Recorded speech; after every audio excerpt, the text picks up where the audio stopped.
Why do smart entrepreneurs get stuck? Is it because that they're not thinking like entrepreneurs? And what does that mean anyway? Is there such a thing as having an entrepreneurial brain? Hello, busy brains. My name is Miles, the Neuro-Entrepreneur. I help busy brain entrepreneurs, leaders, and late career pivots think more strategically, entrepreneurially, and hopefully help them to work it all out before they burn out. In today's video, we explore probably one of the most fascinating questions and one of the most controversial questions, which is, what does it mean to have your business hat on, to think like an entrepreneur? Today, before you say something about it, I have my people hat on. See, it's got a little smile on it. Yeah, okay. So what does it mean? Is there only one way to think like an entrepreneur, or are there a number of different mindsets?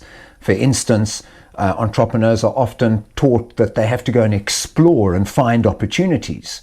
Sometimes we're told that we have to be able to have the confidence in our agency to go out just and achieve and just do. Sometimes we're told that we need to be able to learn from our experiences. Sometimes we're told that risk management and to balance risk, should we do it, shouldn't we do it? What about building and strategizing? Is that thinking like an entrepreneur? What about bouncing back from failure? And lastly, the peopling hat. Is that important? What about if all of it is important? By the end of this video, I intend to have explored 7 entrepreneurial hats and mindsets that I've been working with probably over the last 15 years. And before we get kicked off, these are not personality types. This is not some form of personality test, although there are tests and questionnaires that I've created that can help you identify where your strengths and your weaknesses lie. And I want you just to write down one business problem that you've got. Now, I'm going to give you a couple of business problems that I've been given in coaching over the years. So if you relate to one of these, brilliant. If you've got your own, that's super. I have too many ideas. Oh my goodness. My brain just flippin' goes. When people open their mouths, I've already got 1,000 ideas. Are any of them any good? I was once told that like 1 in 10,000. So I'm sort of getting close to that next 10,000th now. I'm not finishing important work. People are great in coming up with plans, but finishing and actually executing seems to be really difficult. Avoiding sales calls. Jeez, people are dangerous, right? Don't say it. I don't know whether this opportunity is worth the risk or not. I feel knocked down after losing a client, losing a big contract, or even being rejected on a sales call. My business depends on me and the strategy I've got in my head. I know what's happening. Yeah, if I fall over and something happens to me, I don't know. What do you normally do in that situation? Do you change your mindset? Do you change your context? Do you go and sit in a different place? Do you talk to somebody else, or do you ruminate and think deeply about it? So keep those ideas in mind, and we're going to come to them now. Number 1 is the Explorer hat. Asking the key question, what real problem or signal or opportunity is worth beginning to test now? So in that, there's a couple of points, isn't there? There's testing it. The explorer is not somebody that just gets up like I do in the morning and thinks of 1,000 ideas. That's not exploring. Exploring is going out into your market. It's going out into the jungle and finding out, does this brilliant idea that I had, has it actually got teeth? Because as an entrepreneur, we want to make money, and ideally we want to employ people. Are there some short circuits or potential problems that happen here? And it turns out there are. Novelty chasing. This is a really big principle for people that are either ADHD or neurodiverse. We get really excited by novelty, something that's challenging or new or interesting or fascinating. There's also the urgency aspect to that as well. So those things can actually make us feel very excited about something that doesn't actually have a lot of teeth to it. Hence why it's important to have that testing in place. So before beginning to build anything in the Explorer hat, Our key question, does this really have any teeth? Or if you're busy brain, is it just fascinating and interesting because it represents something different? Great. On to the next hat, the Achiever Hat. The Achiever Hat involves that feeling of agency and confidence, your ability to do and to have a process that you run out again and again. So often in strategy, we talk about discovering what needs to be done, putting a process in. If you've got a large company, you'll recognize what I'm talking about. You now have people that are under you in terms of your hierarchy of your company that are doing the things perhaps that you used to do when you started the company. But these are processes that all come together to make your company run. The short circuit is the intention without traction. You know what matters, but the week fills with admin fog, emotional static, urgent nonsense, and 17 half-started tasks breeding in the corner. Now, there's a really easy way of dealing with that, and that is when your strategy is set out to begin with, which is critical, is that you have strategic thrusts. The next hat is the Learner Hat, that learns what is true, what is not true, what assumptions you've set and they're no longer true, tests them and works out what to do next. The key question is about understanding what really just happened. What's the reality of what's just happened and what should you do next? So is the reality telling me there's something wrong with my approach, with my sales approach, or is it my product? Critical information. So the next hat is the Balancer Hat. And this is risk management, right? So this is where we decide, is the next bet worth it? I'm going to be taking resources. And remember that entrepreneurship is all about taking your resources, your knowledge, your financial resources, your time and energy, and creating a return for that. So the Balancer Hat is the one that asks the question, is it worth it? So if you're busy-brained like me, you may have a little short circuit that goes off. And that is foot to the floor, boy. That is take risks, throw everything. The problem with that is that you're listening to something called survivor bias. Survivor bias is that you're only listening to the people that survived and actually made it to the top. So you take 1,000 entrepreneurs, all 1,000 of them risk all their money on one single bet. Out of that 1,000, some of them will do well. And the problem is those are the ones that write the books. Those are the ones that say, look at me, I risked everything.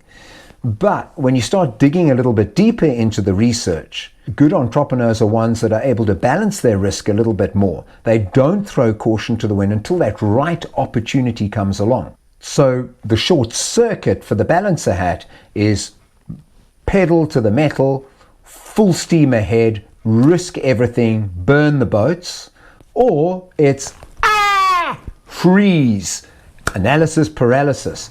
I don't know what to do next. I've got no idea whether this is a good idea or a bad idea. So you know what I'm going to do? I'm going to freeze, withdraw, and just not do anything. Asking 4 questions can be really useful in terms of working with the Balancer Hat. So what is the upside? What is the downside? What evidence do I have and what evidence do I need? And what can I afford to lose moving ahead with this? So the next hat is the Bounce Back Hat. We hear that entrepreneurs have to be resilient all the time. The purpose of the Bounce Back Hat is to help us to recover from those wobbly moments, those setbacks, and especially those rejection moments. It gives us a little bit more information about what we need to do next, helps us stick to some processes that we may have set in place. The key question is, how do I recover? How do I interpret this? How do I prevent this failure or setback or wobble from becoming part of my identity?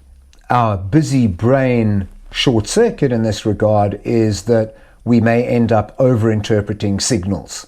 We may look at a small rejection or somebody not reading your email as a rejection, which then compounds into something even more sinister, like I'm useless at this, my company doesn't work, I shouldn't be doing this. Another short circuit is the absolute mania that comes from people that are just feeling in a good mood. The dopamine is running through the system. They have had one great win. And that one great win is like, I've bounced back, I've recovered. Sometimes what happens is you see those people months or years later and they failed again. So the bounce back hat is to bounce back into a strategic process or set of systems that you've designed. It doesn't mean to mindlessly be positive about every single thing. The next one is the builder hat, and possibly one of my favorite hats, except for the peopling hat, of course, which I am wearing at the moment. So the builder hat helps us, this is where designing strategy, and most importantly, strategy execution comes in. So the builder hat is about building systems, processes, and assets that help you run your company. When it comes to busy brain short circuits, there are quite a few. I'm going to go through two. And the first one is trying to keep the whole business inside your brain. Oh, it's terrible. You've got to have external scaffolding. The second one, and I'm guilty of this one, and that's constantly redesigning your systems and not testing them properly. So that's another short circuit. Remember that there's a bit of novelty that comes there. Well, hey, I designed this great spreadsheet yesterday, but you know what? Actually, let me totally redesign it again. Oh dear, look, it's 5 o'clock. I'm exhausted, and I didn't follow any of the strategic thrusts that I had. These are a couple of key questions to help you with that builder hat. What can I make that is repeatable, easier to do, which avoids having to use lots of motivation and willpower? The peopling hat. Smiling and being nice and getting influence and working with people, not just human resources, but stakeholders. Going out and being able to communicate.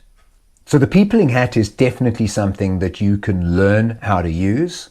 The busy brain short circuit, and that is that social avoidance and combined with the overinterpretation of rejection and of course the fear of rejection as well. So there's also the side where you may fear manipulation. And it's a really interesting point. I don't like dealing with pushy salespeople. I'll tell you why. Not because I hate them, but because I've got so much empathy that I really do like to go down rabbit holes with people. Before I know it, I'm starting to want their product. It's not in my strategic thrusts. It certainly wasn't part of what I wanted to set up with my company. It was because a lot of the time I'm easy to sell to. I had to develop a rule-based system for dealing with something that I call dark influence. And I'll be covering that extensively on the channel, because I believe that influence literacy, which is part of our peopling skills, understanding when people are lying to us, conning us, understanding the red flags that are coming up, these are critical things for you to improve. So it's not just about incoming influence. It's the influence that you push out into the world, and it's the influence that you have with yourself inside, your inner influence. A great rewiring move for us is, what is the next ethical step that I can take, and to be prepared for it. If you are scared of rejection, and I don't like rejection, what do you do when rejection happens? Are you prepared for it? Has somebody coached you through a strategy? So those are the 7 hats. Each hat is a gift to you. Each short circuit is just something that you need to be able to correct. These are not personalities, and you will find that you are stronger in some areas and weaker in others. And you have 2 main strategies available to you. You can either strengthen yourself in those areas until you can choose to hand over some of those items and some of those duties to somebody else that you employ. So think in terms of the gift, the short circuit, and the next Monday move. So the ultimate question is not what I'm good at, it's which hat is useful for me now in this situation, and what mindset should I be adopting. Thinking about your Monday implementation, you've got your business problem that you wrote down. You've got what you normally do about it. You now have this very basic framework of there being different hats and different things that you can do to solve that problem. So what are you going to do on Monday that's different? So here are some examples. There's the Explorer problem. I'll speak to 5 potential customers before building the offer. What about using the Achiever hat? I'll define what done means and ship versions out and do something and follow through with the process. Because this is a learner problem, I'll review the last launch and write down what reality taught me and what I can do next. Because this is a balancer problem, I'll weigh the upside, the downside, the evidence, and the affordable loss that I can incur. Because this is a bounce back problem, I will work on rejection reset before I make the next sales move. Because this is a builder problem, I will create a checklist. We love checklists. So that tasks stop living in my head and I can teach them to somebody else that eventually becomes my employee.